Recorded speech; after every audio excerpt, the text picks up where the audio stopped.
If you're a Mac user wanting to level up your Zoom calls, then get excited because Ecamm for Zoom is officially here. It is the integration of two powerful tools that are coming together so you can show up professionally on Zoom calls, display comments on the screen, and you can easily add guests to your Ecamm production. Now, if it sounds like a lot, don't worry. I'm going to break it down for you so you understand what it is, how it works, and some helpful tips depending on your use case. Let's take a look at the interface and see what is different.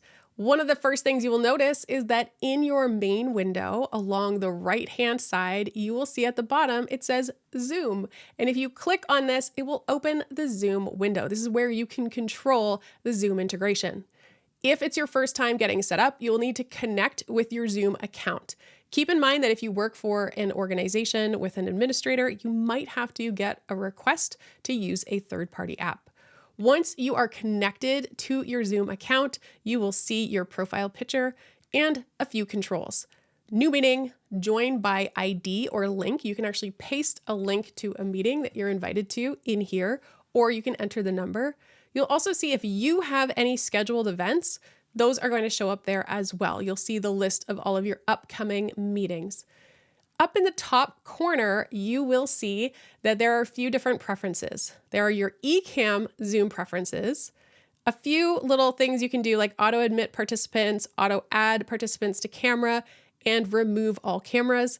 And you can see access to your Zoom meeting settings. Let's take a look at the preferences. So this is your Ecamm Live preferences, and it takes you right to this new area, which is Zoom.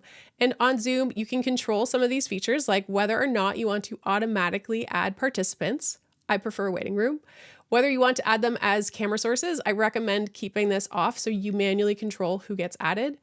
Then you also have the capture mode. I have my default set up to live streaming, even though I'm not primarily using this for live streaming. There's also an option to have an active speaker camera, which is a really great feature that you'll see as an example. And you get to decide whether you want to show yourself as the active speaker as well. And if so, which camera you would like. I'm leaving that off for now. Then for audio, you get to decide whether you want to have it disabled, meaning Ecamm is the one running the show with the audio, or whether you want to have it enabled. I personally like to control this at the level of Zoom's settings for whether I use original sound or not. And so I have this set to enabled. You also have the option to show your Zoom chat and Q&A questions in the comments. I recommend having that on.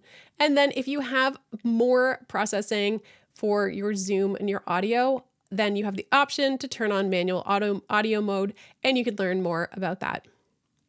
That's to take a look at your settings, but also because this integration is actually running Zoom within Ecamm, you do want to be able to access your Zoom settings. So if I click on this again and click on Zoom meeting settings, now I can access my regular Zoom meeting settings that you are used to seeing in a Zoom meeting.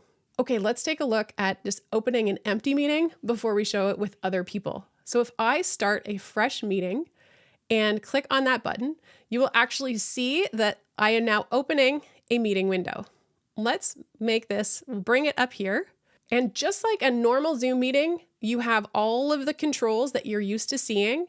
If you run out of space, you'll have more. So you can see captions, breakout rooms, etc.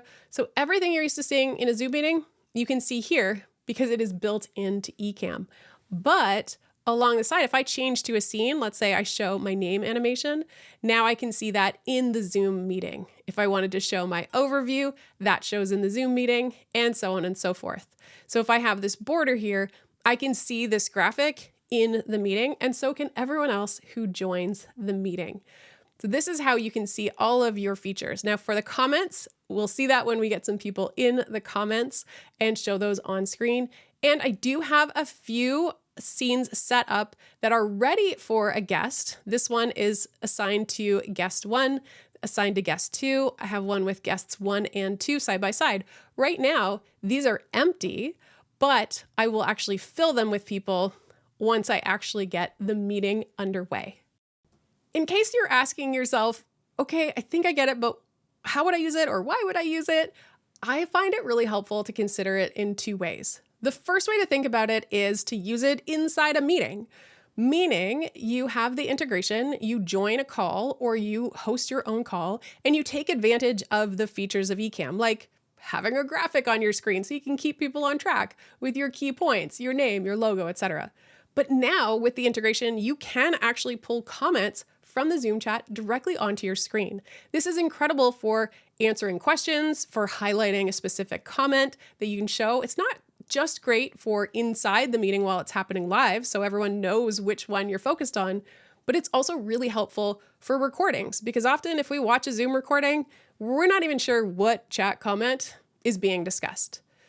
The other thing you can do internally inside a meeting is you can take it up one extra level and you can bring guests from inside the meeting into your Ecamm scene. So you can interview them like a more professional interview setting with you and the guest beside you, or maybe you have a panel with a few people on the screen together.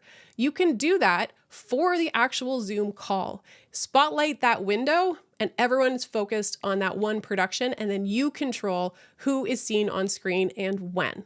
That can all be done for the purpose of just running a really incredible Zoom meeting or joining one as a guest. Now, the other way to think about this is outside the meeting, meaning that you have the tool of the Zoom integration as a way to easily bring in guests to your production. Whether you are planning to interview someone or host a panel that you record or that you stream. The idea is that you send them a Zoom link. Everyone knows how to join by Zoom, but they're actually joining your Ecamm production that you are either locally recording or you're sending out in a live stream.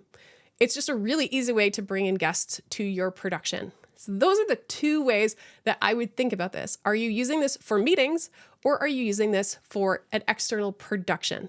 Either way, people know how to use Zoom. We've been using it for years, and this is one of the advantages for this integration. Now let's dive into an actual demo call with other people who are joining me so you can see the integration at work. My participants are starting to show up. So I can see all of my participants here. They've joined the waiting room just like a regular Zoom meeting, and I am going to admit them. And let's make it fun. I'm going to pick a border so that I have a little pop of color that is showing up in my Zoom call. Going to admit a few more people. Today, I want to do a demonstration of using this integration, how the tool works, and we are going to record this. So I want to have an actual Zoom recording so I can record the entire meeting, not just my Ecamm production. So let's record this. I'm going to record to the cloud. Everyone knows that it is being recorded, and then anything that I do with my scenes is going to show up in the meeting. Now, I personally recommend for your best quality that you are in full screen, but let's also change the view. So I could change to speaker view. Everyone will see me in the speaker view. And if I were to change my scenes, then anything that I show, for example, if I show this overview, let's actually use Spotlight, and I will spotlight my video. So I have my overview. I can tell everyone what is going on using the graphics that I already set up in advance for this meeting. And if I want to, I can actually be interactive and engaged. So I'm going to see if anyone in my meeting has some things to add to the chat that perhaps we could discuss. So when I take a look at this, if I wanted to add something in the chat, I have two options. I could click on chat and my chat window pops up just like it normally would in Zoom. So I can write something here. I can see that Andy said, hey. I can see that I've got some chat comments here. I could add something too. I see there's a question for me. I'm not sure I'm ready yet.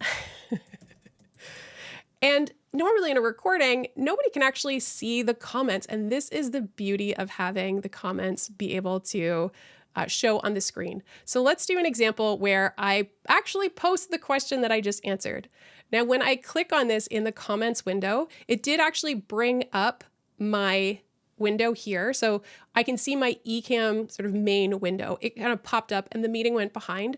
I could easily go back to the meeting by clicking on it, but I can see that the comment is available on this window so everyone can see what I am discussing. This is really nice for any of your recordings because usually people can't actually see what is happening and they can't see the comment, but here they can actually see the comment. And if I want to hide that, I can do this from the window. I can use a little X, or if you have a Stream Deck or a hotkey, you can simply click and hide the comment. So I have the ability to bring up that comment. So this is really a great way to engage. If I want to pull up another one here, I've got a comment from Neil. I can show it on the screen. I can also adjust that if I want to and have that available so everyone on the call can see what's going on. However, I can take this one step further. So I'm going to close this chat for a moment and make this window a little bit smaller. So I still have my meeting going. And maybe I want to actually show some of my guests on screen, meaning I want to bring them into the production. And I have a few scenes that already have a placeholder for my guests. So I can actually assign some guests to specific guest placeholders, or I can also use the active speaker option. So I see over in here, let's make this a little bit longer, and I can see the people who are in my meeting. And let's add a few folks to the call. I'm going to add Doc Rock, say add camera. Now what's going to happen when I press add camera, everyone in the meeting is going to be notified that this is being live streamed, even though technically I am not live streaming. But anytime you are capturing participants' images, they want to be notified. So that is something that Zoom wants to make sure is happening. So I'm going to add the camera. Everyone is now being told this is being live streamed on Ecamm. And I could be, although I am not right now recording a local recording, I could be recording this on Ecamm as well. Right now, I'm just recording the meeting. But I have added a camera, or I thought I added the camera. There we go. I'm going to add Neil. I want to make sure I don't have anyone who's drive. I don't want anyone to be in a car necessarily. I can add up to 8 people. Let's add these cameras here. I want to make sure, is anyone else? Okay, Daniel is also. So I'm adding these cameras, and you can start to see these cameras populate up the side. Now, did I turn off Doc's camera or did he? I'm not sure. And okay, we've got the cameras in the side. I have a few scenes where I have maybe 1 or 2. Let's say you've got a panelist and you want to talk to a couple of people. So I'm going to move this meeting out of the way for a moment and just show you that down the side, I've got host plus guest 1, host plus guest 2. I also have guests 1 and 2, and then host plus active speaker and active speaker. So I have a few different scenes that I've already got set up. So now let's assign someone to the room. So I'm going to assign Doc to a placeholder and say guest 1. And maybe my other main guest is Daniel, and I'm going to assign to guest 2. So they are 1 and 2, and if I click to that scene, you can see guest 1. And you can also see guest 2. I also have an option to have both of them beside while I'm talking in the background. I also, though, have an option for me plus the active speaker, not necessarily guest 1 or guest 2. So perhaps someone else in the meeting who is not guest 1 or guest 2 could unmute and share a little something with the audience. Is there anyone else who wants to say something? I just want to say hello and thank you for me being here today. Hi, Kat. It's very nice to see you. Yes. Hi, Neil. Thanks so much for joining. And now if someone else were to start speaking on Hey, top Kat. and say, oh, Hi from someone else is California. speaking now. And now we've got Paul. So you can see that the active speaker is an option for a placeholder. Now I have opted to not have myself as an active speaker, but there is an option that if I wanted to have myself as an active speaker, I could. I do also have a placeholder here just for active speaker. So depending on who is talking, maybe someone else who hasn't shared yet could say something and it will change to their active speaker. Hello, everybody. Hey, how's it going? Aloha from the sunny state of Honolulu. That's not a state, it's a city. So this is one way that you can interact with people. But as I'm speaking, you can see that that's not actually my camera. So we can switch between these. We can have this set up. And then here, if I bring back the meeting, you can see the meeting going on. And if I didn't want to use that production, but maybe I just want to change the view to a gallery view, we are still in a Zoom meeting. We are having a conversation and we can still run a meeting just like you normally would. But you have a few extra options in order to just take it up a notch, whether you want to be interactive, engaging with the comments, or if you wanted to instead actually bring your guests into a production. Now that you've seen the integration in action, here are a few quick tips.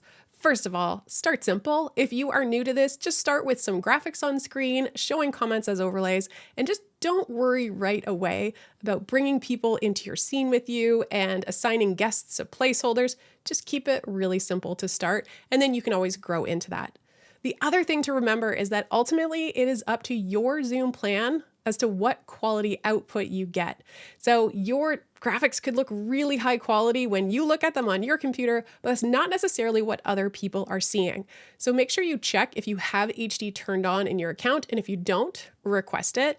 And always do test calls. And if you have text on screen, like I do, make sure that it's large, legible, and high contrast so that people can see it, even if you don't have the best resolution in your Zoom call.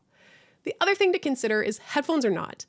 I would say for any scenes where you have sound effects or music, if you're playing a video, anything that's going to project sound out of your speakers, you want to have a headphone so your microphone doesn't pick it up. However, if you're just joining a regular meeting to have a conversation, you should be okay without headphones, but make sure that in your settings, under the Ecamm Zoom settings, you have the audio set to enabled, meaning you can control your audio with your Zoom settings, because Zoom is actually really good at echo cancellation and also just getting rid of unnecessary background noises. So you can set that up at the settings for Zoom. Now, I would love to hear from you. What are you going to do with this integration? What excites you? Are you using this for meetings? Are you using this to create productions? Let me know in the comments how you're going to use this. I don't know about you, but I am so excited for this integration and just to see all the possible use cases for Ecamm for Zoom.